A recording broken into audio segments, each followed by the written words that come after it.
Thank you. Thank you very much. I'm really happy to look out into the audience and see all of you who managed to make it here tonight.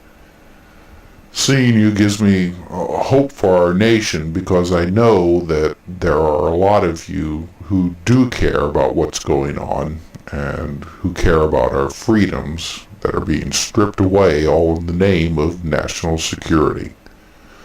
I know it wasn't easy for any of you to be here this evening, as we never know until the last minute where our venues will be to conduct these little underground lectures. Now, there are a lot of people out there who don't want us giving these lectures. They don't want us questioning the government's policies and their efforts to squash the rights and freedoms of Americans. They say we're unpatriotic and treasonous to question what's going on, about why we're being lied to, and why it's now wrong to desire the freedoms that our fathers fought so bravely and died for. Well, I say that our day is coming when we'll seize back the control of our country from the thieves and crooks who have taken it for their own material gains. Our time will come again. Tonight I intend to talk about the New World Order and its connections to the current state of affairs in the United States and how it will affect the rest of the world. Also, I intend to discuss UFOs and their connections to the secret government. I received a lot of letters over the last couple of years asking my opinion about the current administration in Washington and their possible connection to the New World Order. You know, the neoconservatives who now run the United States are in no way related to the old conservative movement of less taxes and no big government.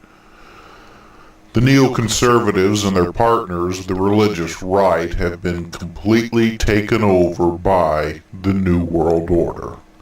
Their mission: to use the military might of the United States to dominate the world.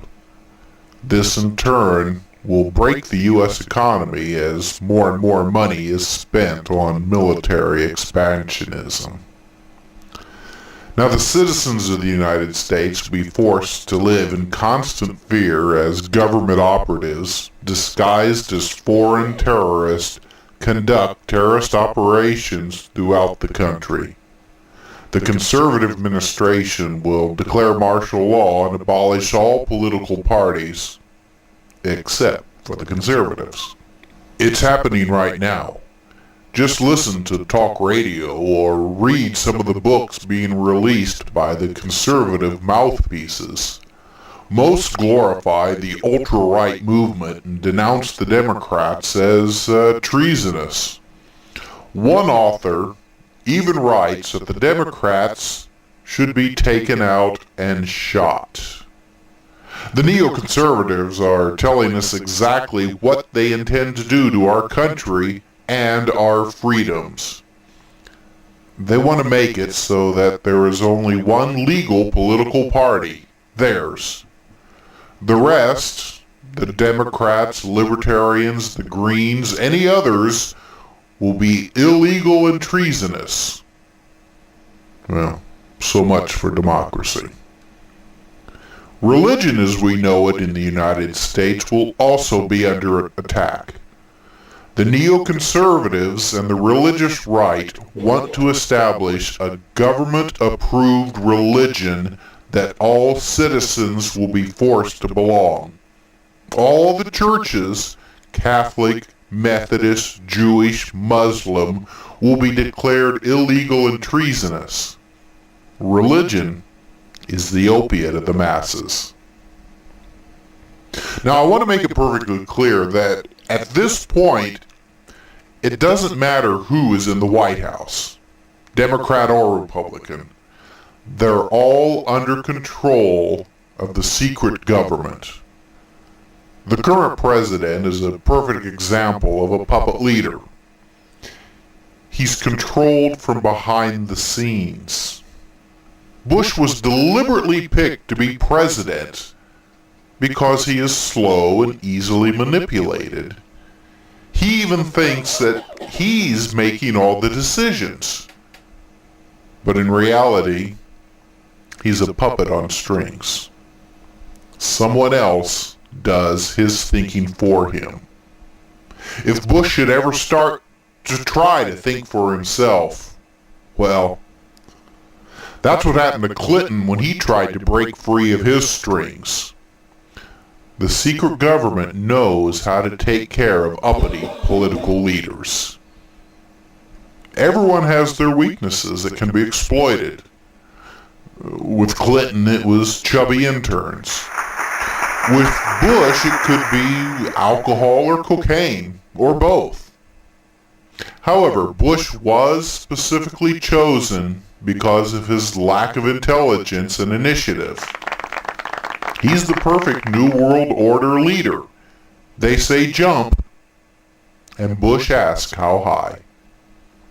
You know, for years we worried that the New World Order was using the UN to infiltrate the world. But now we know that they have been amongst us all along in the big corporations, especially big oil. They have used their rich, elitist families to gain foothold in the government. And now that they have their tentacles in every major government, intelligence, and military position in this country, they have started their push for global dominance. Iraq is just the beginning.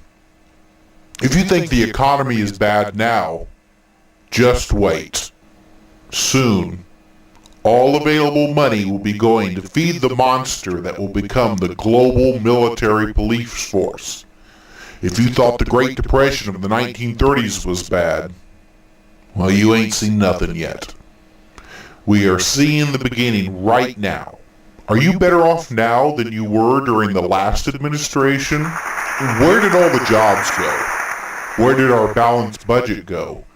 Where did our sons and daughters go when they died in Iraq? Where did our freedoms go? The secret government manipulates our political system to retain ultimate control of all citizens. Another method to exert control of the population, and developed as early as the 1930s, is mass mind control. The topic of mind control is elaborate and multi-layered. For the casual reader, it can quickly become numbing, overwhelming the senses and creating a desire to exit the topic.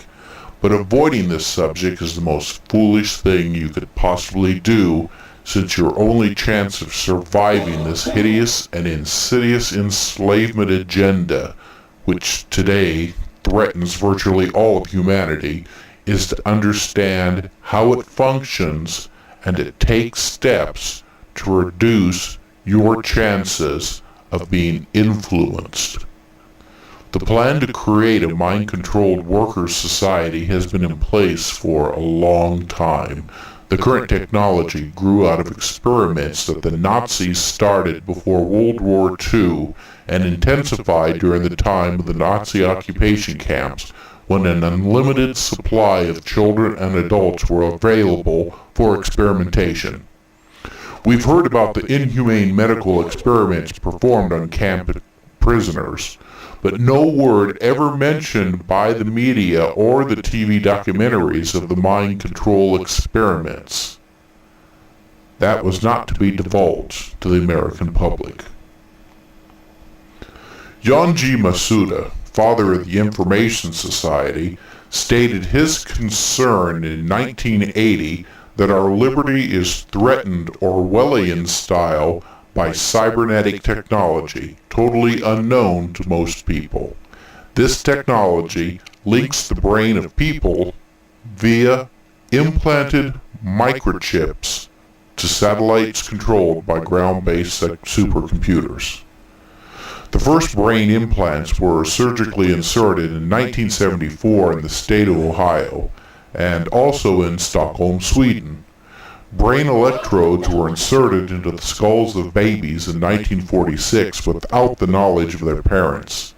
In the 1950s and 60s, electrical implants were inserted into the brains of animals and humans, especially in the United States. During research into behavior modification and brain and body functioning, mind control methods were used in attempts to change human behavior and attitudes. Influencing brain functions became an important goal of military and intelligence services. 30 years ago, brain implants showed up in X-rays approximately the size of 1 centimeter. Subsequent implants shrunk to the size of a grain of rice. Today they are small enough to be inserted into the neck or back and also intravenously in different parts of the body during surgical operations, with or without the consent of the subject. It is now almost impossible to detect or remove implants. It is technically possible for every newborn to be injected with a microchip which could then function to identify the person for the rest of his or her life. Such plans were secretly being discussed in the United States without any public airing of the privacy issues involved. In Sweden, Prime Minister Olof Palme gave permission in 1973 to implant prisoners, and data inspectors ex-General Jan Fries revealed that nursing home patients were implanted in the mid-1980s. Implanted human beings can be followed anywhere. Their brain functions can be remotely monitored by supercomputers and even altered through the changing of frequencies.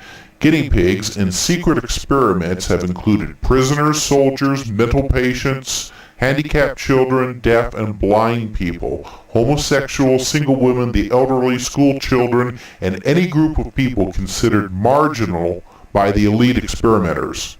The published experiences of prisoners in Utah State Prison, for example, are shocking to the conscience. Today's microchips operate by means of low-frequency radio waves that can target from a distance. With the help of satellites, the implanted person can be tracked anywhere on the globe. When a microchip is placed in the optical nerve of the eye, it draws neural impulses from the brain that embody the experiences, smells, sights, and voice of the implanted person. Once transferred and stored into a computer, these neural impulses can be projected back to the person's brain by the microchip to be re-experienced a second time. Using an RMS, a land-based computer operator can send electromagnetic messages, encoded as signals, to the nervous system, affecting the target's performances. With RMS, healthy persons can be induced to see hallucinations and to hear voices in their heads.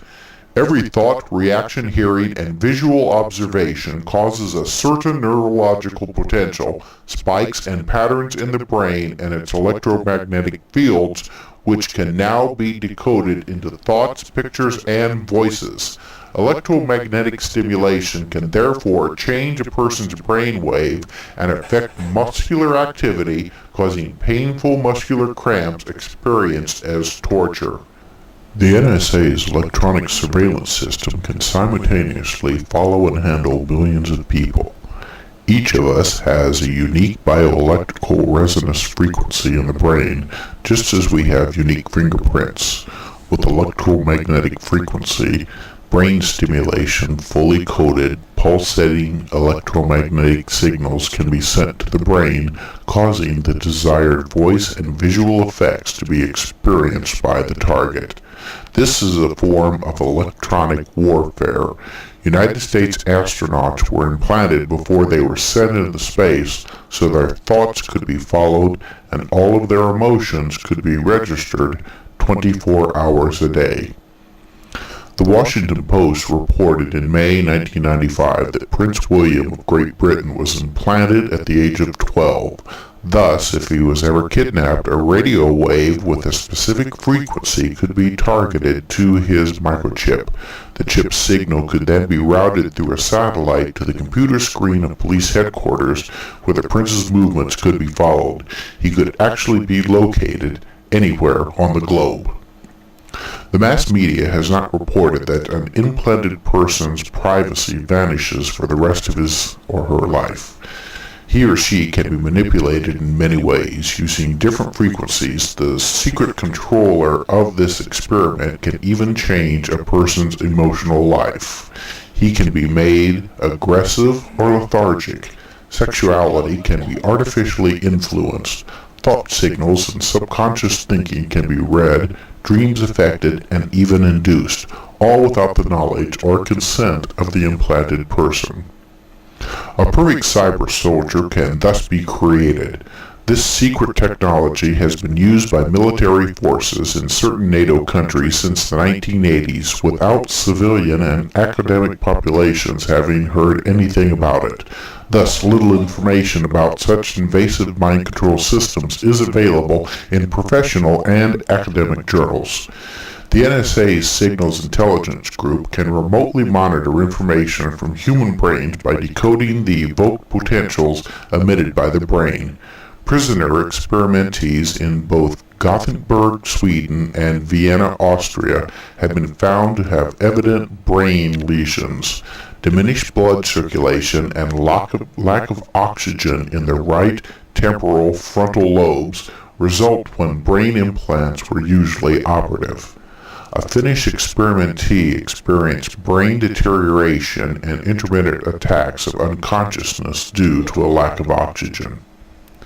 Mind control techniques can be used for political purposes. The goal of mind controllers today is to induce the targeted persons or groups to act against his or her own convictions and best interest. Zombified individuals can even be programmed to murder and remember nothing of their crime afterwards. Alarming examples of this phenomenon can be found in the United States. This silent war is being conducted against unknowing civilians and soldiers by military and intelligence agencies. Since 1980, electronic stimulation of the brain has been secretly used to control people targeted without their knowledge or consent. An international human rights agreement forbids non-consensual manipulation of human beings, even in prisons, not to speak of civilian populations. In addition to electronic mind control, chemical methods have also been developed. Mind-altering drugs and different smelling gases affecting brain function negatively can be injected into air ducts or water pipes. Bacteria and viruses have also been tested this way in several countries. Today's super technology connecting our brain functions via microchips, or even without them according to the latest technology, to computers by satellites in the United States or Israel poses the gravest threat to humanity. The latest supercomputers are powerful enough to monitor the whole world's population. What will happen when people are tempted by false premises to allow microchips into their bodies? One lure will be a microchip identity card. Compulsory legislation has even been secretly proposed in the United States to criminalize removal of an ID implant. Are we ready for the robotization of mankind and the total elimination of privacy, including freedom of thought? How many of us would want to cede our entire life, including our most secret thoughts, to Big Brother? Yet, the technology exists to create a totalitarian new world order. Covert neurological communication systems are in place to counteract independent thinking and to control social and political activity on behalf of self-serving private and military interest. It is now known that the United States Air Force uses aerial mind control broadcast against civilian populations as well as enemy troops. Some of these actions against civilians are done with the intent of influencing public opinion and the outcome of elections. The U.S. military is aware that certain actions or procedures may not be acceptable to the American public, but there has been no open debate. On July 24, 1994, the U.S. Department of Defense proposed that non-lethal weapons be used not only against declared enemies, but against anyone engaged in activities that the DoD opposed. That could include almost anybody and anything. Note that the mind-controlling technology is classified under non-lethal weapons. A 1998 news item states that the U.S. Air Force General John Jumper predicts that the military will have the tools to make potential enemies see, hear, and believe things that do not exist, and that the same idea was contained in a 15-volume study by the United States Air Force Scientific Advisory Board issued in 1996 on how to maintain U.S. air and space superiority on the battlefields of the 21st century. In military speak, a prediction means don't be surprised when you find out we've already got this, but it's classified and we can't admit to it just yet. Now notice that General Jumper predicts that mind control technology will be used against potential enemies. The military and government agencies may apply this term to any group or individual that they perceive as a threat to their own interest. Potential enemies may be countercultural individuals, those of opposing political viewpoints, economic or financial competitors, biological undesirables. It's part of the military agenda to identify potential threats so as to be prepared to meet them. Experience has shown that the U.S. government, the CIA and FBI for example, has moved against these people or groups, slandering, harassing, even killing them without adequate cause or legal sanction. A weapon that can be used in secret lends itself to abuse by unethical individuals in positions of power. The military and secret services have shown themselves often to be lacking in ethical constraints. After all, the job of the military is war. It is killing people. And so just how this is accomplished may be considered irrelevant. The lone gunmen that we hear about in assassinations, assassination attempts, school shootings, etc., are mind control individuals who have been programmed to carry out these missions. Ted Bundy, the Son of Sam serial killer David Berkowitz, Lee Harvey Oswald, Timothy McVeigh, the Columbine shooters, Sirhan, and others were mind-controlled individuals who were programmed to perform these killings. Tens of thousands of young teenage boys were kidnapped and forced into a mind-control training program called the Montauk Project starting around 1976. There were at least 250,000 mind-controlled Montauk boys produced at 25 different facilities similar to the underground base at Montauk, Long Island.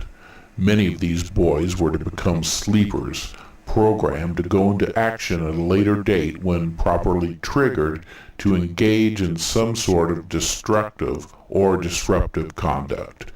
Other Montauk boys were woven into the fabric of mainstream American life as journalists, radio and TV personalities, businessmen, lawyers, judges, prosecutors, maybe even presidents.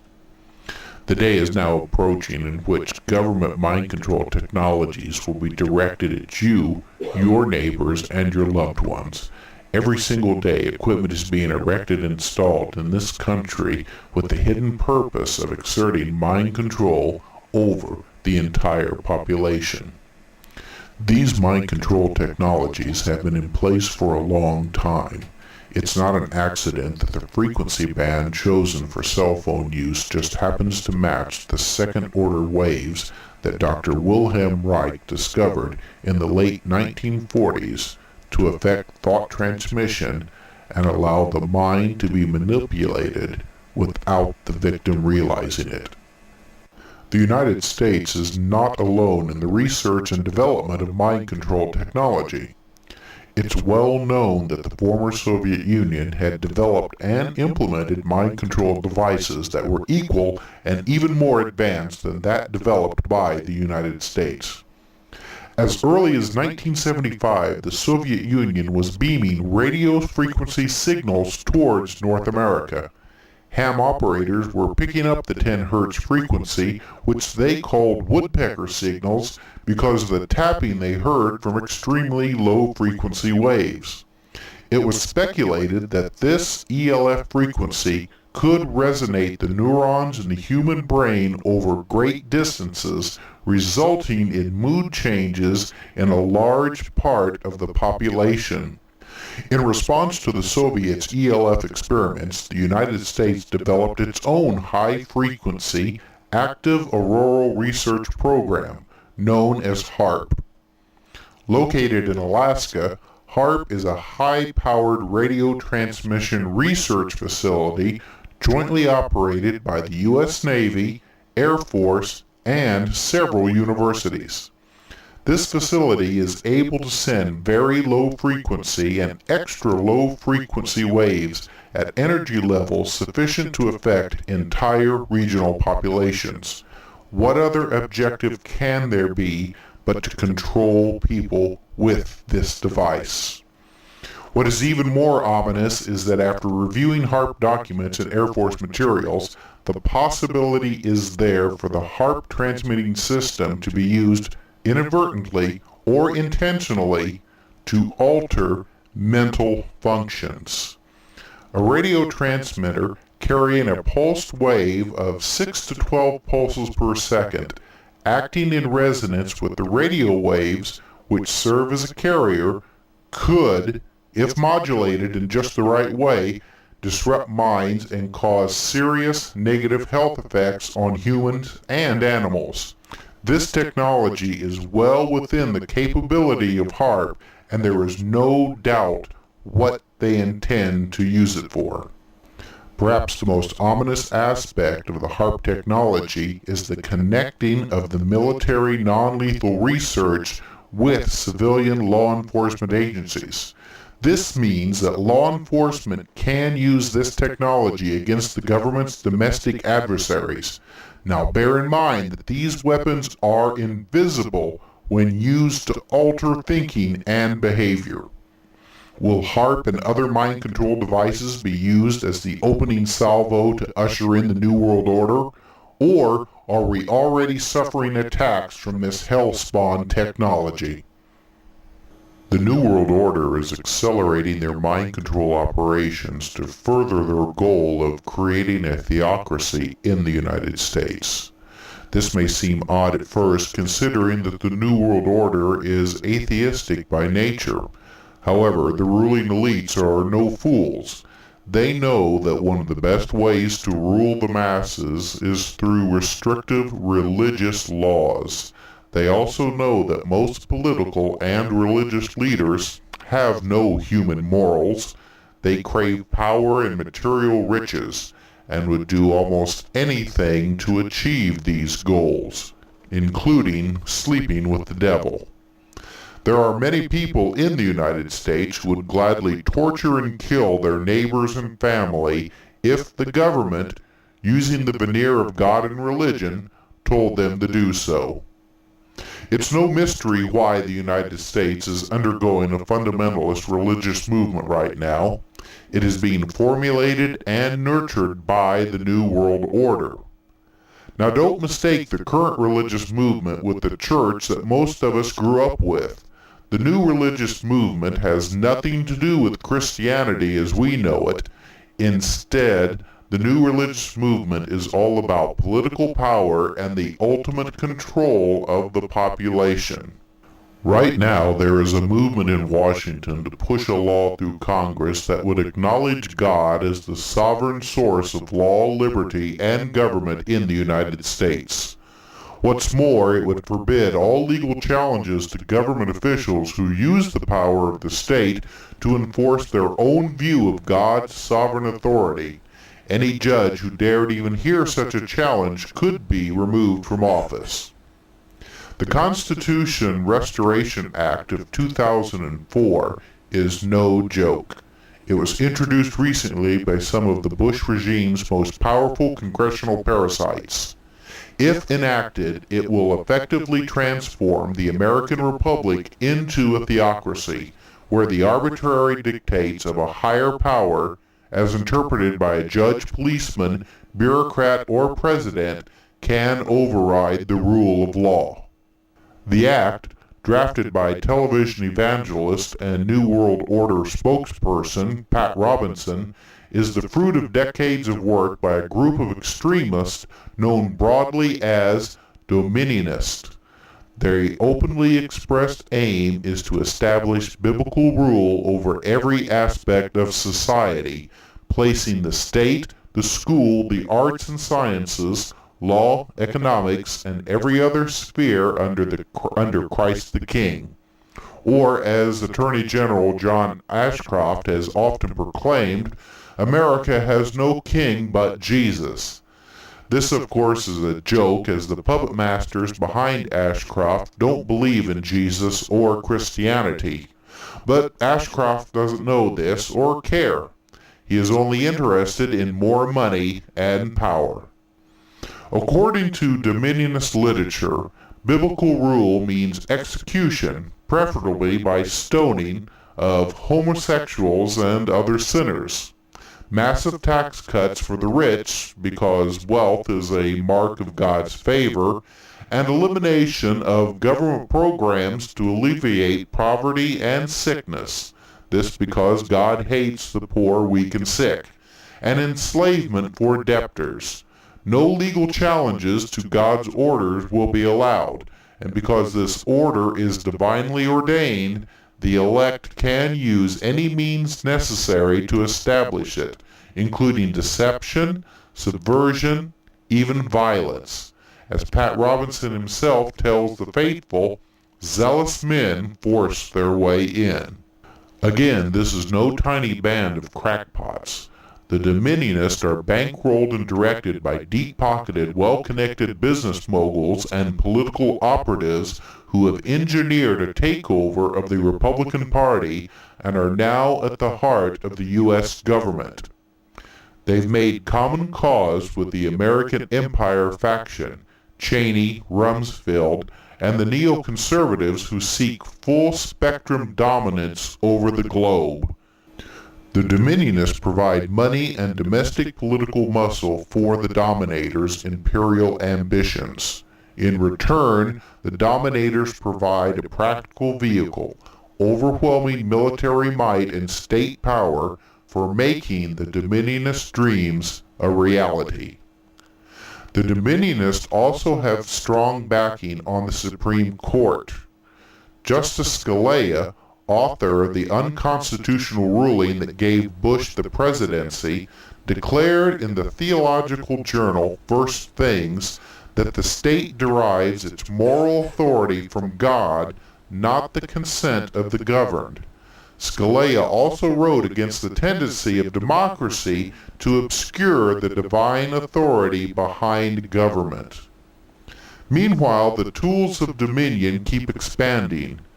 General Ralph Eberhart, head of America's first domestic military command, said the regime must now bring the experience learned on foreign battlefields to the homeland itself, including the integration of police, military, and intelligence forces, wide area surveillance of the United States, and urban warfare tactics.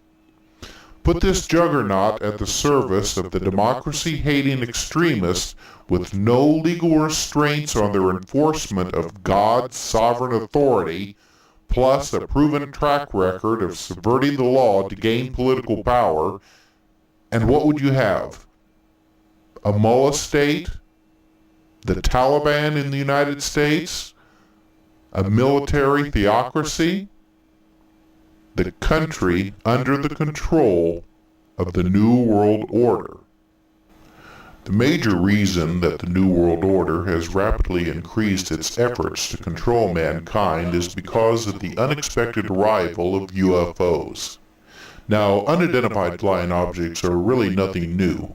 There are plenty of historical accounts of strange objects spotted flying around in the sky. The Bible, for example, has many interesting stories of unexplained things seen in the heavens. However, what created the panic in the secret backrooms of the New World Order was the increase of UFO sightings after World War II and the beginnings of actual contacts with strange creatures that stepped out of landed UFOs. In the United States, the military became involved with the UFO mystery when an unknown flying craft crashed in the desert outside of Roswell, New Mexico in 1947. This crash, alongside other crashes that occurred shortly before and after the Roswell crash, caused the military to create a conspiracy of cover-ups that continues today. The New World Order is well aware of the existence and reality of UFOs, and this is extremely troubling to them because this is a situation that is entirely out of their control.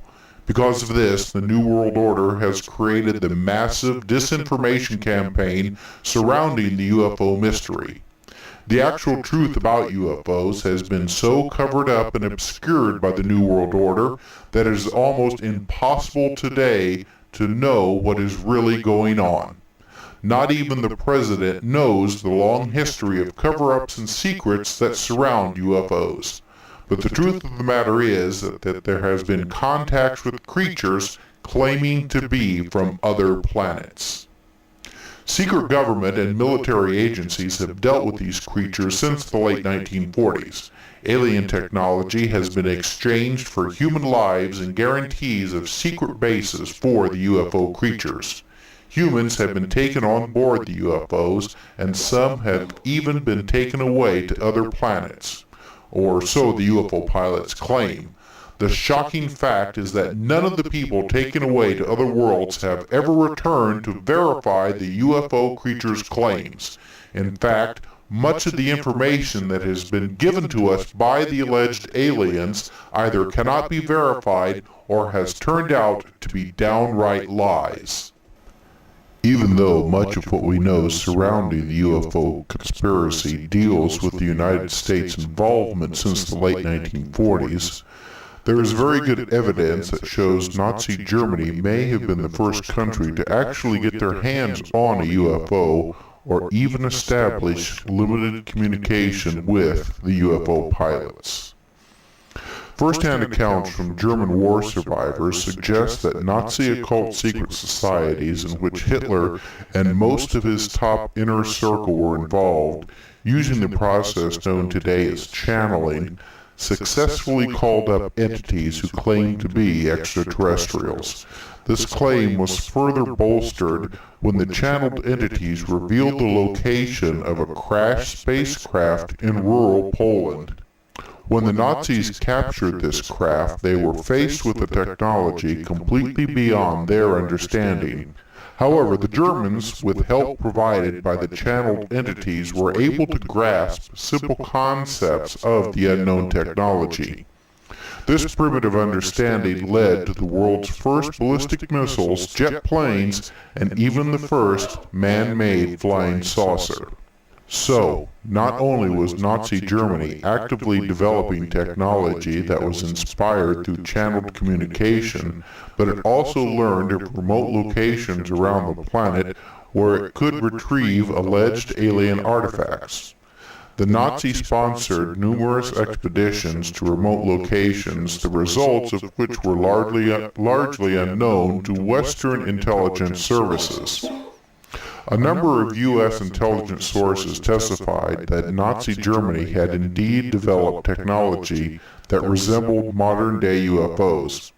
According to Virgil Armstrong, a former CIA agent, we know that in the early parts of the war there were certain factions of the Allied forces that did not believe that Hitler had a secret weapon, and it wasn't until the Americans made much emphasis on this that they began to look at it seriously and indeed did discover that Hitler not only had a secret weapon, he had what we would call a UFO or spacecraft. More disturbing from the perspective of Western intelligence sources was the possibility that Nazi Germany was secretly being given assistance from an alien race.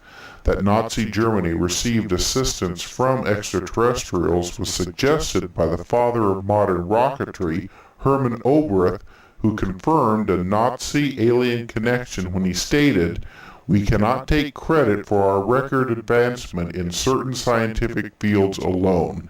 We have been helped." When asked by whom, he replied the peoples of other worlds.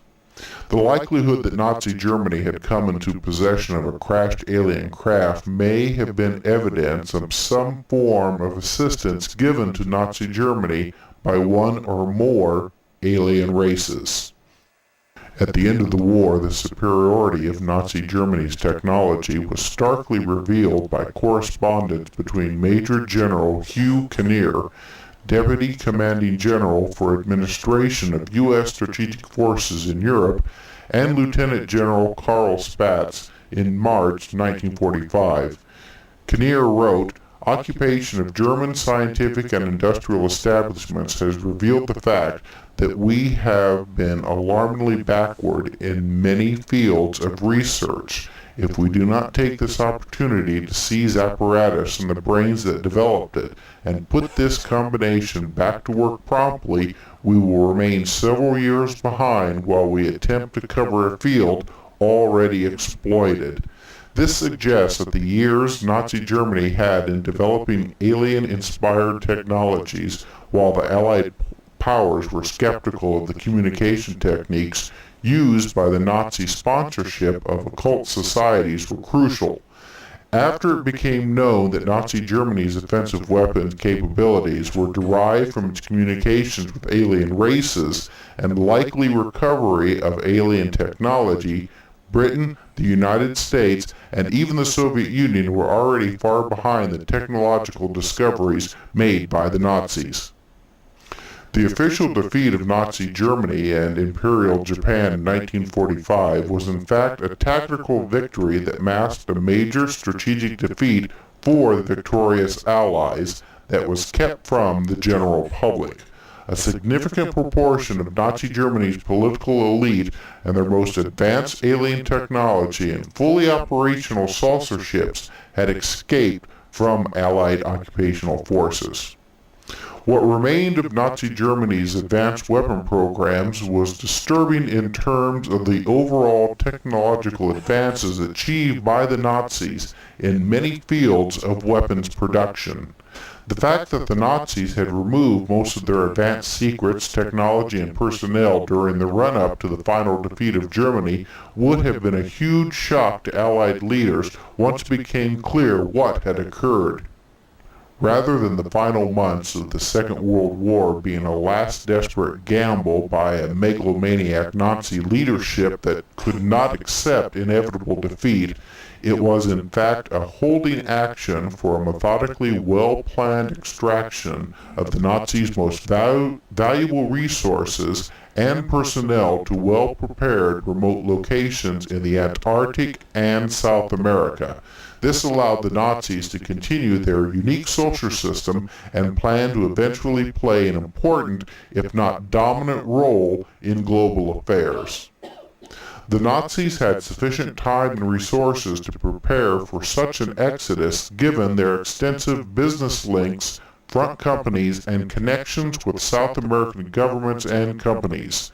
The well-equipped Nazi expeditions to the Antarctic in the pre-war period allowed the Nazis to familiarize themselves with the Antarctic terrain and lay the foundations for any post-war role to be played by these territories.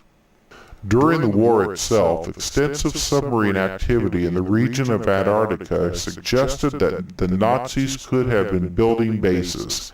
After Germany's unconditional surrender on May 8, 1945, Nazi submarine activity in the Antarctic region continued as evidenced by a report from the French press agency on September 25, 1946. The report stated that continuous rumors about German U-boat activity between the southernmost tip of Latin America and the continent of Antarctica are based on true happenings. What compounded this realization of a Nazi elite exodus to Antarctica was evidence that alien races were indeed visiting the Earth. The alien presence would now be a factor in the Allies pursuing and destroying the remnants of Nazi Germany that had relocated to Antarctica and South America, and who were now using their fully operational saucer ships to move around the planet and possibly even fly into deep space. Many of the UFOs witnessed in the most immediate post-war era were fully operational Nazi spacecraft. A little-known effort to once and for all end the Nazi threat occurred with a naval military expedition led by Admiral Richard Byrd to the Antarctic in 1946 and 47. Byrd's military expedition was named Operation High Jump. The Antarctic summer of 1946 and 47 was the first opportunity to mount such a large military expedition to the frigid regions of Antarctica. Coming so soon after the end of the Second World War, it was a puzzle why such a large armada would travel to Antarctica at a time of increasing Cold War tensions and decommissioning of naval personnel, unless the expedition was sent to militarily deal with some of the unresolved issues from the war itself, remnants of the Nazi elite hidden in an underground base or bases. The Byrd mission was scheduled to last up to 6 months, but it ended in a mere 8 weeks because it had, according to Chilean press reports, run into trouble and that there had been many fatalities. If the true goal of the mission was to locate and eradicate any Nazi bases, the press reports and early end to the mission indicated dismal failure and a rude awakening for the U.S. Navy. A March 5, 1947 Chilean press interview of Admiral Byrd after the premature end of Operation High Jump suggested that there had indeed been a military failure and that there was a new threat located at the South Pole. Admiral Byrd declared that it was imperative for the United States to initiate immediate defense measures against hostile regions. The Admiral further stated that he didn't want to frighten anyone, but it was a bitter reality that in case of a new war, the continental United States would be attacked by flying objects which could fly from pole to pole at incredible speeds. It was clear that the best the U.S. Navy could muster was no match for the small but well-armed Nazi elite that survived the war in their remote Antarctic location. Indeed, the possibility that the Nazis were receiving alien assistance in fending off the United States attack could not be discounted. The Nazi efforts through occult groups to communicate with an advanced civilization may have resulted in the elite Nazis being assisted in relocating to the hidden Antarctic base and possibly receiving significant alien support from any attack by the United States and its allies. The victorious allies that formed the United Nations and whose principal members became the permanent members of the UN Security Council would cooperate in ensuring non-disclosure of the alien presence to their respective general publics and other national governments. This suggested that the United Nations Security Council provided an important forum for the permanent members to coordinate their respective national policies on aliens and ensuring non-disclosure of the alien presence and/or discovery of alien technology. The second major policy adopted for globally managing alien affairs was that the alien connection with Nazi Germany and the survival of the Nazi elite in remote locations in Antarctica and South America would not be disclosed to the general public and most elected public officials by those national governments aware of the Nazi exodus. This was to ensure that there would be no reemergence of the Nazi ideology as the basis of new national governments anywhere in the world, and of Nazi elites capturing a major state for promoting their Nazi belief systems. This posed considerable difficulties in South America, where many governments had strong pro-Nazi sentiments and had provided material support and safe havens for the Axis powers. Countries such as Antarctica, Paraguay, Chile, and Brazil were carefully watched due to strong pro-Nazi sympathies among political elites and the potential for these states to be vehicles for the spread of Nazism, fascism in the South American continent. Indeed, much of the Cold War struggle that occurred throughout South America was an effort to contain the spread of Nazism, fascism, and the need to rein in the influence of Nazi enclaves that influenced governments on this continent. The fear was that South America could one day become a vehicle for a renewed effort by the remaining Nazi elites for regional, if not global, domination. The Cold War struggle in South America was a covert means for the United States and the Soviet Union to minimize the threat posed by the escaped Nazi elite by exhausting South American states in a series of political and economic crises. These perennial crises would ensure that no South American state could ever achieve the kind of economic potential that would enable it to develop the industrial capacity and the technological base that would provide the Nazi elite with a vehicle for achieving a leadership role in regional and/or world affairs. The third major policy adopted for globally managing alien affairs was that all alien-inspired technology left by Nazi Germany was divided between the victorious powers of the United States, Britain, France, and the Soviet Union in terms of who had possession of this technology or scientists in their respective zones of control in occupied Germany and former occupied territories. Each Allied state incorporated this technology into their respective military efforts aimed at weapons development and intelligence acquisitions.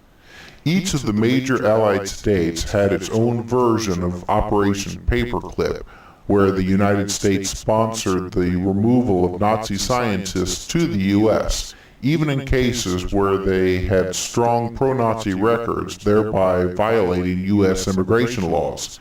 These efforts of recruiting Nazi scientists were distinguished by the continuation of many Nazi-sponsored projects in the United States and Soviet Union. The expatriation of former Nazi scientists was particularly important in a number of fields where the Nazis used slave labor and/or unwilling human subjects in testing and developing extraterrestrial-inspired technologies. The restrictions on such experiments in the United States and other democratic nations meant that these Nazi scientists had a wealth of experience that could not be easily replicated in the U.S. and elsewhere. Areas in particular which were of interest to the Western nations aware of the alien presence were genetic and mind-controlled experiments aimed at optimizing human performance in extreme conditions. These experiments were secretly continued in the United States and other former Allied states with the purpose of bioengineering super soldiers who could display the kind of genetic and mental qualities for extremely high military performance in outer space. The testimonies of former participants in these experiments suggested that many of these former Nazi-sponsored genetic and mind control programs were indeed used for producing super soldiers. Other areas of experimentation involve psychometric weapon development and experiments working with time-dimensional travel. A number of participants in these highly secret projects, sponsored by intelligence and military branches of the government, have come forward to give testimony of these projects. Preston Nichols claims to have been a former director of one of these projects and has testified to the use of children, the homeless, and other unwilling human subjects in continuing these highly secret experiments. Over the years, the Montauk researchers perfected their mind control techniques and continued to delve further into the far reaches of human potential. By developing the psychic abilities of different personnel, it eventually got to the point where a psychic's thought could be amplified with hardware and illusions could be manifested both subjectively and objectively. This included the virtual creation of matter. All of this was unparalleled in the history of what we call ordinary human experience. But the people who ran the Montauk Project were not about to stop. They would reach even further into the realm of the extraordinary. Once it was discovered that a psychic could manifest matter, it was observed that it could appear at different times depending on what the psychic was thinking. Thus, what would happen if a psychic thought of a book, but thought of it appearing yesterday? It was this line of thinking and experimentation which led to the idea that one could bend time itself. After years of research, time portals were opened with massive and outrageous experiments being conducted. The fourth major policy adopted for globally managing alien affairs was that all alien artifacts found around the planet would be brought under the control of one or more of the victorious powers of the United States, Britain, the Soviet Union, and France. This meant that the post-war division of the globe into different spheres of influence agreed to at Yalta meant that most, if not all, alien technology would eventually find its way into the clandestine military programs of the US, Britain, the Soviet Union, and France, or at least be monitored by these major states. This fundamental principle of globally managing alien affairs was particularly important in those parts of the planet where ancient civilizations existed and where alien artifacts were likely to be hidden in inaccessible or yet to be discovered areas. Regions such as Tibet, Egypt, Iraq, Afghanistan, Indonesia, South and Central America, and elsewhere were all highly valued assets due to the potential alien artifacts possibly located in these countries and regions. The global cooperation between the U.S. and the Soviet Union and other permanent members of the UN Security Council members in responding to the alien presence and gaining access to alien artifacts yielded to intense strategic cooperation for control of these territories and their hidden treasures. The Cold War ideological conflict masked the very real struggle for each major state to maximize its power in terms of the technological breakthrough alien artifacts would provide.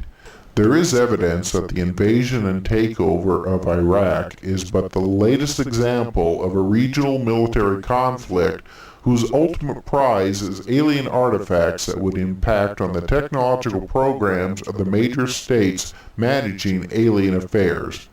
The split between NATO members France and Germany, with the United States and Britain over the legitimacy and timing of the military intervention in Iraq, suggested that a fundamental realignment in managing alien affairs had occurred with France and Germany siding with Russia and even China in wanting to restrain the United States. This suggested that the post-Second World War cooperation for managing alien affairs was under severe strain and that very real tensions lay underneath the polite language of international diplomacy. The fifth major policy adopted for globally managing alien technology and the alien presence was that the major powers would cooperate in responding to the challenge posed by both the remnants of Nazi Germany and their hidden military bases in Antarctica and South America, and to one or more alien races that had continued to assist the Nazi elites. This cooperation by the major powers was marked by agreements to not disclose this information to their respective general publics and most elected political officials. What surely most troubled Allied officials was the success of the Nazi elites to develop fully operational saucer craft that were propelled by anti-gravity generators and navigational systems that still had not been successfully developed by the United States or Soviet Union.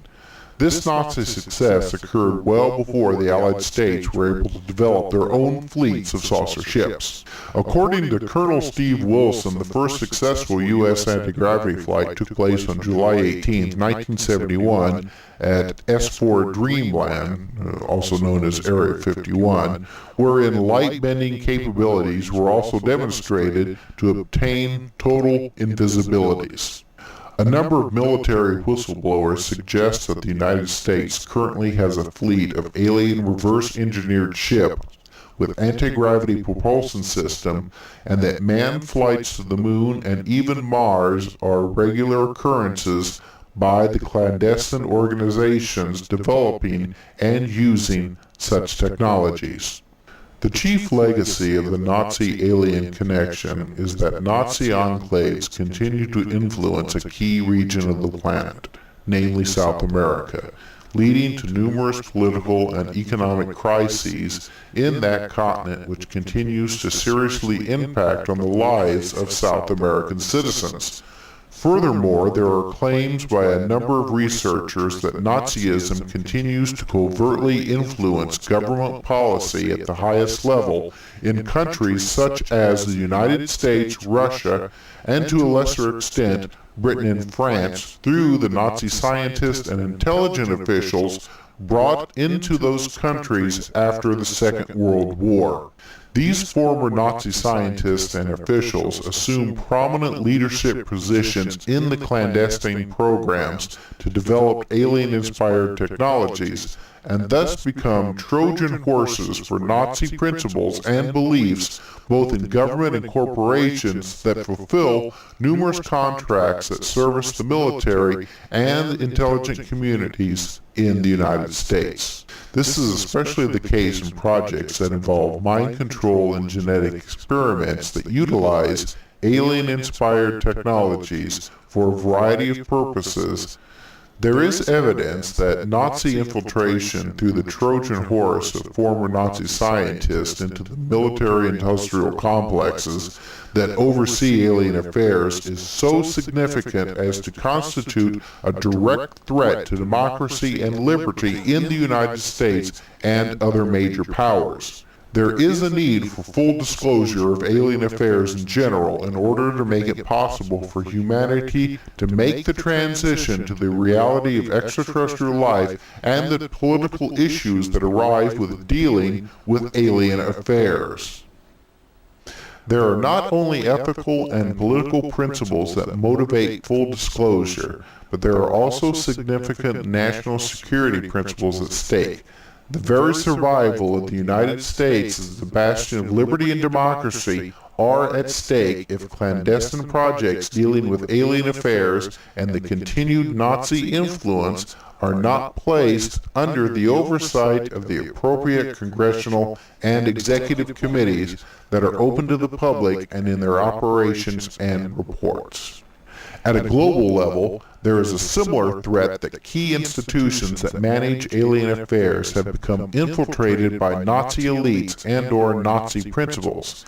It is imperative that the public become fully informed of the existence of aliens, their activity and agendas in supporting the Nazi elites, and their activities since the end of the Second World War.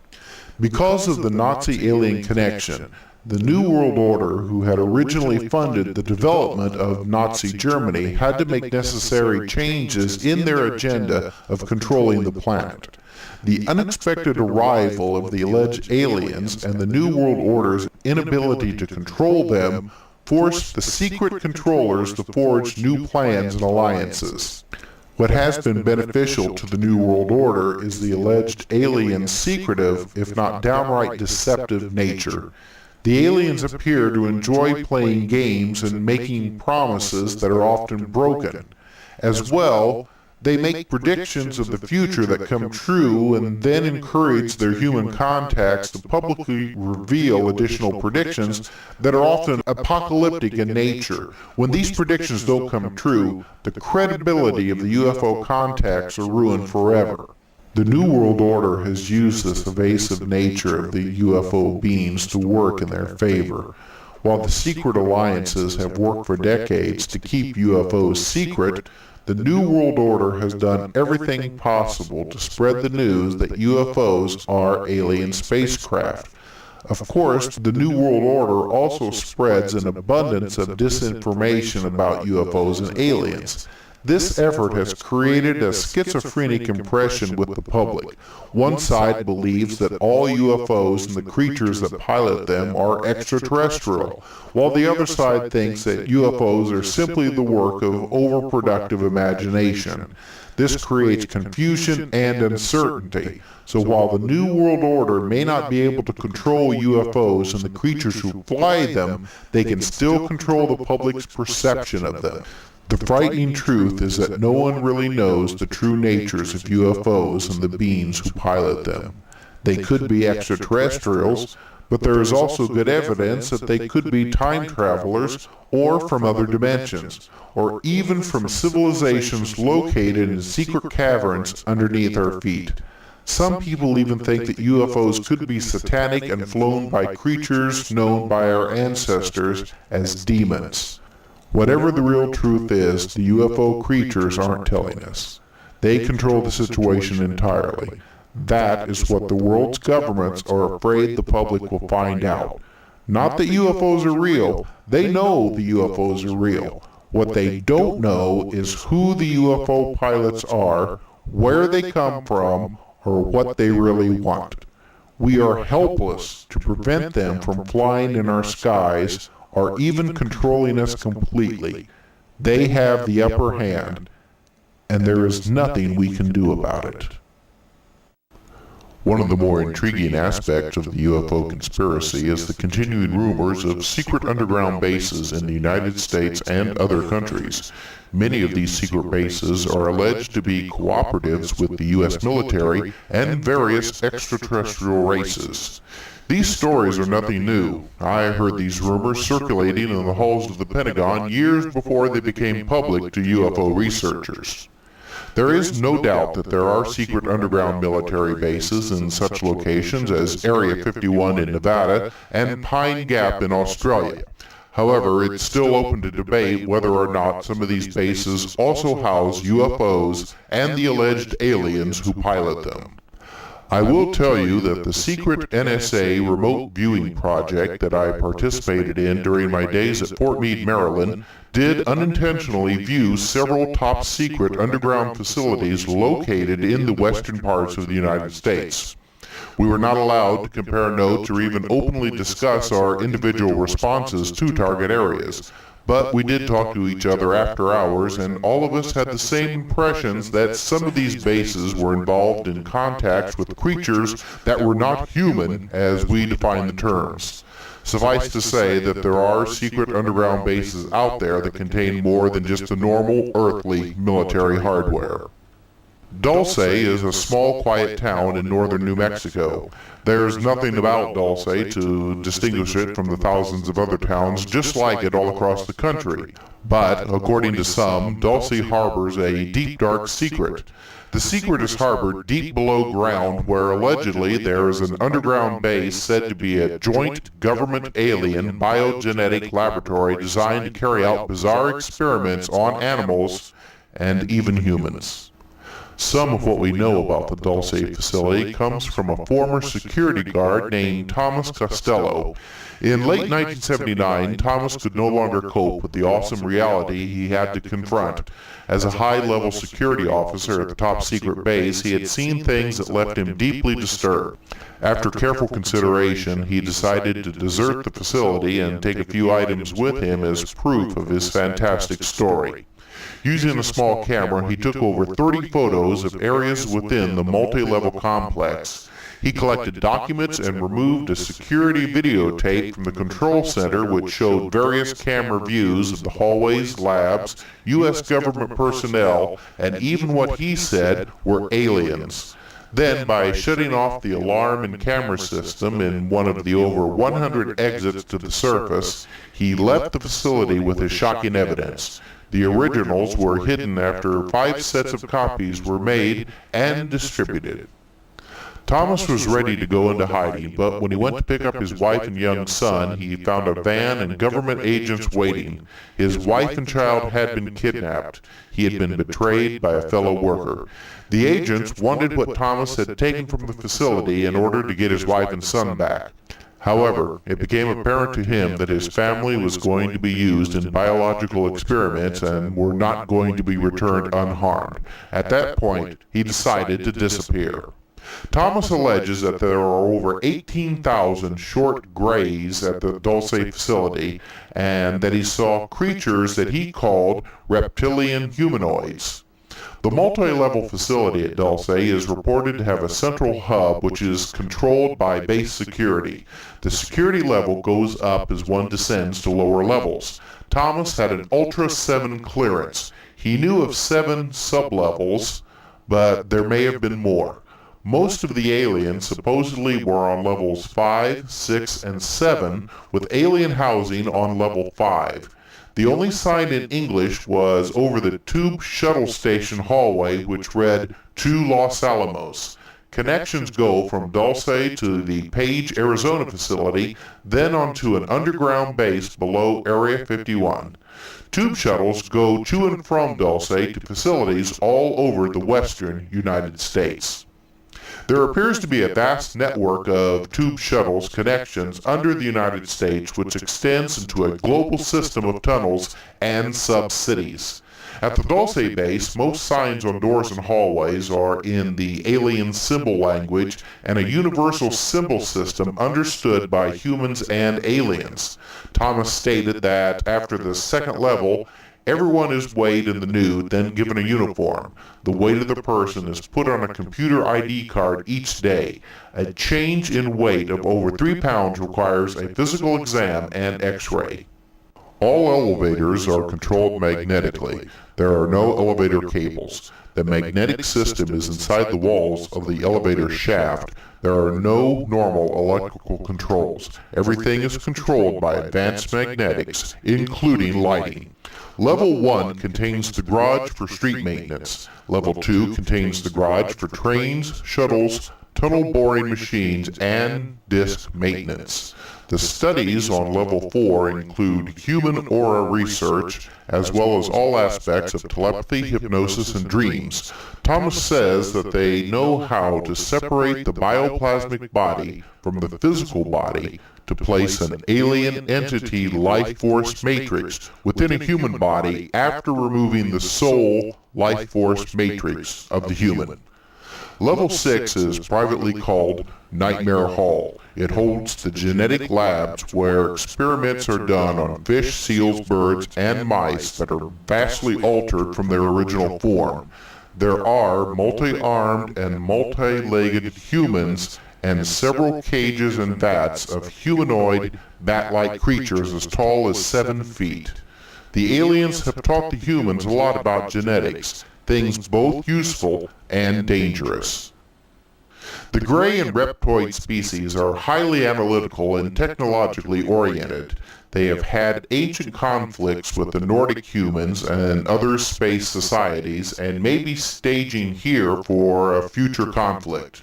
Intensely into computing and bioengineering scientists, they are led to doing reckless experiments without regard for what we consider to be ethical and empathetic conduct towards other living creatures. It was when Thomas encountered humans in cages on level 7 of the Dulce facility that things finally reached a climax for him.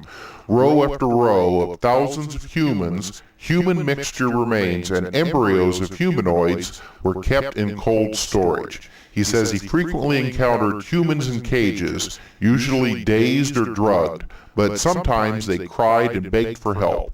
The workers were told that these people were hopelessly insane and involved in high-risk drug tests to cure insanity.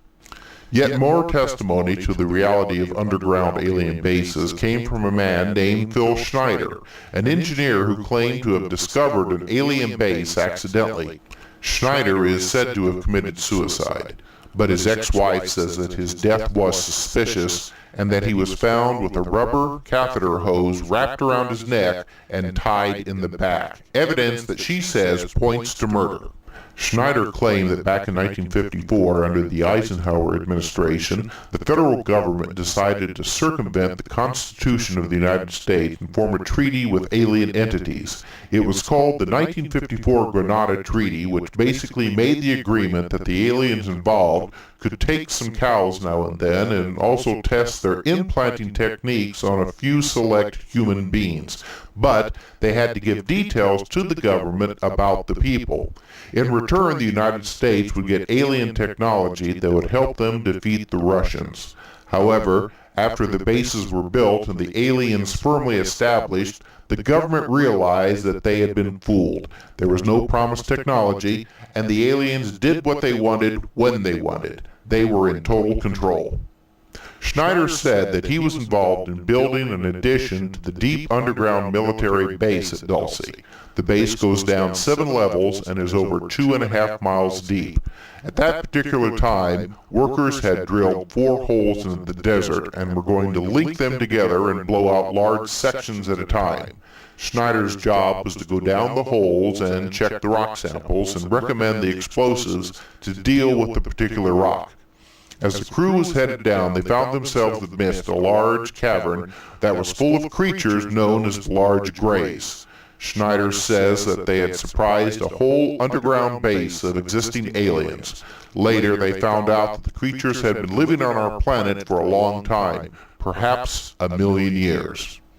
According to the late Bill Cooper, a confrontation broke out between the human scientists and the aliens at the Dulce underground lab. The aliens took the scientists hostage, and Delta forces were sent in to free them, but they were no match for the aliens' weapons. 66 people were killed during this action. As a result, we withdrew all joint projects for at least 2 years. Some remote viewers who were in the same NSA operation as myself told me personally that centuries ago, the people who were the creators of what we now call the New World Order entered into a pact with an alien nation hidden within the Earth. The U.S. government in 1933 agreed to trade animals in exchange for high-tech knowledge and to allow the creatures to use underground bases in the western United States.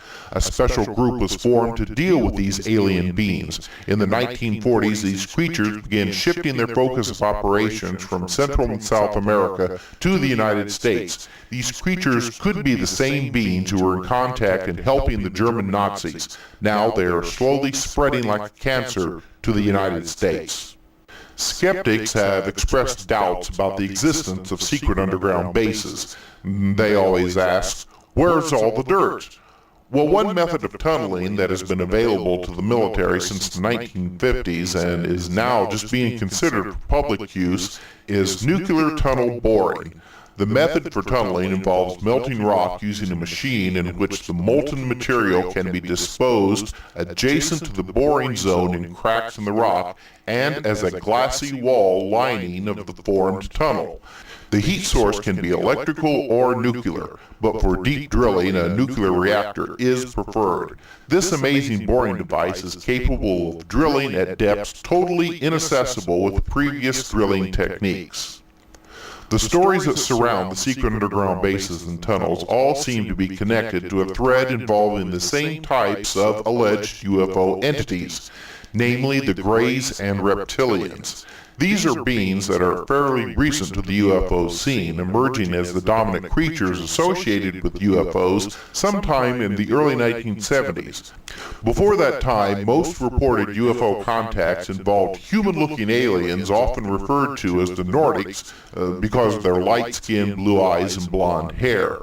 There were also small humanoids sighted starting in the early 1950s, but the big-eyed Greys and the dinosaur-like reptilians were not reported until much later. It is almost as if these creatures' true form is being kept from us. Possibly they are able to disguise themselves to fit our cultural expectations.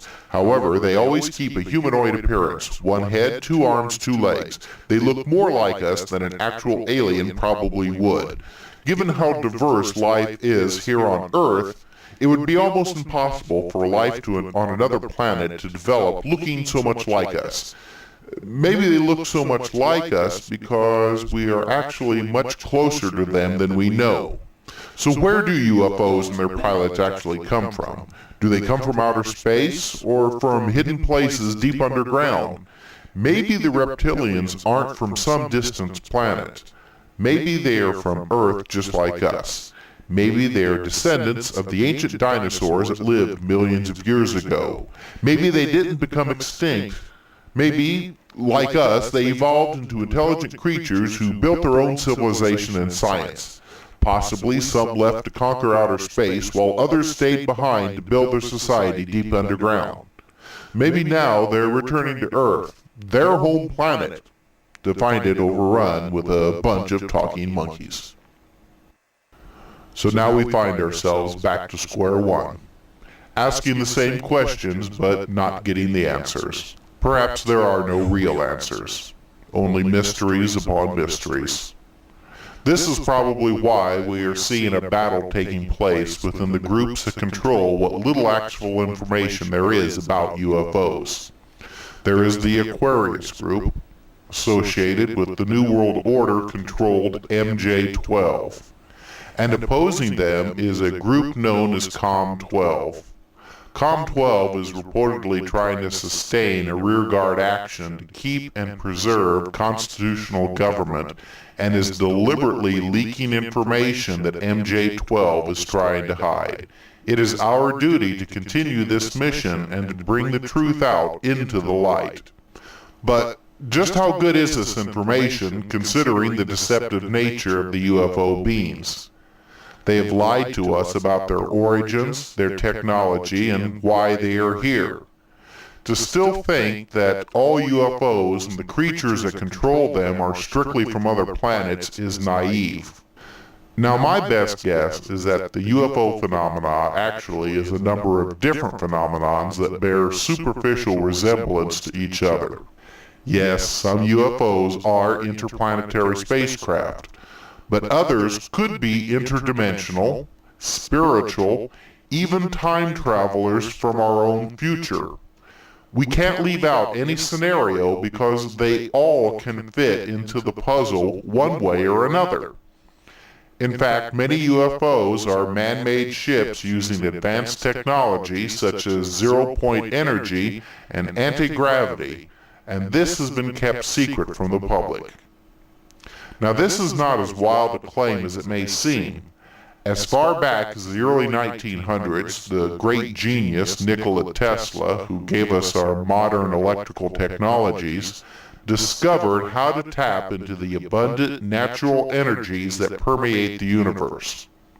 His discoveries eventually resulted in the first experiments in time travel and anti-gravity.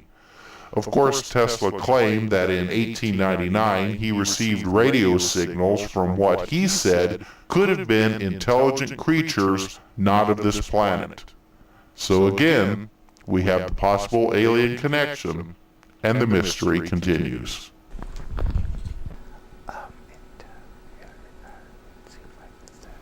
Okay, fine, thanks. I've just been told that our studio may have been discovered and that we should all get ready to leave. But before we do, I would like to lead this group and everyone who is watching this closed-circuit broadcast in a prayer of protection. Now, even though most religions nowadays have been taken over by those only interested in power and money, true spirituality comes from within our souls and doesn't need a religion to connect us with God the Creator. So I now ask everyone to close your eyes and to visualize the perfect white light of God in creation surrounding us and protecting us from outside influences and from anyone or anything that would do us harm. I pray to God the Creator to protect us in our mission to bring truth and enlightenment to the starving souls on planet Earth. We acknowledge that we are all one with God the Creator and that we all contain within us the seed of divine love and creation. We all have a unique place within the universe, and God has a special task for us. Please protect us from the forces of evil, greed, and materialism, and allow us the vision to see beyond the veil of lies and deceptions that have enveloped the world.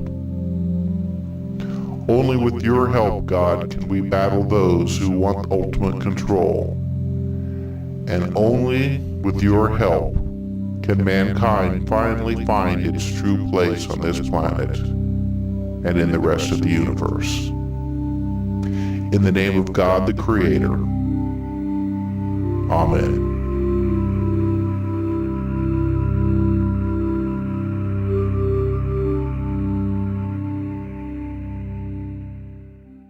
So I'd like to thank you all for being with me tonight.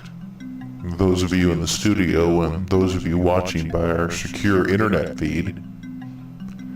Tonight I've just barely scratched the surface of the complex situation in today's world. But it's a good place to start. It is now up to you to spread the word about the great lies that are fed to us every day. It is up to you to help open the eyes of those who have been asleep and allowed the wolves at our door to move in and set up house. Now this won't be easy. Those in control will use every power in their means to try and stop you. But for those of us who love our country, our freedom, and our planet, we know the truth, and we will not be stopped. We have the greatest weapon of all. And with God's help, we will spread the truth to the rest of the world. And those who conspire to benefit themselves by suppressing our rights and our freedoms, well, they will crumble in the light of truth. Thank you very much, and God bless.